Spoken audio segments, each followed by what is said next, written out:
गाडगीळ यांना संयुक्त राष्ट्रांचा जीवन गौरव दिला जाणार आहे। पर्यावरण रक्षणासाठी अनेक दशकं त्यांनी काम केलेलं आहे आणि त्यानंतर त्यांची ही दखल घेतली जाते। युनायटेड नेशन्स एन्व्हायरमेंट प्रोग्राम तर्फे प्रतिष्ठेचा चॅम्पियन्स ऑफ द अर्थ जीवन गौरव पुरस्कार ज्येष्ठ पर्यावरण शास्त्रज्ञ डॉ. माधव गाडगीळ यांना जाहीर झालाय।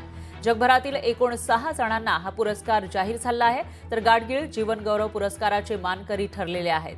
चॅम्पियन्स ऑफ द अर्थ हा संयुक्त राष्ट्राचा सर्वोच्च पर्यावरण पुरस्कार मानला जातो, तर 2005 पासून जनसमूह आणि पृथ्वीच्या संरक्षणासाठी योगदान देणाऱ्यांना या पुरस्काराने गौरवण्यात येत आहे। आतापर्यंत 122 जणांना हा पुरस्कार प्रदान करण्यात आलाय। संशोधन आणि सक्रिय लोकसहभागाद्वारे गाडगीळ पृथ्वी रक्षणासाठी अनेक दशकं झटलेले आहेत, तर नैसर्गिक संसाधनांच्या रक्षणावरील जनमत आणि अधिकृत धोरणांवर गाडगीळ यांनी केलेल्या कामांचा मोठा प्रभाव आहे, त्यासाठीच त्यांचा हा गौरव केला जाणार आहे।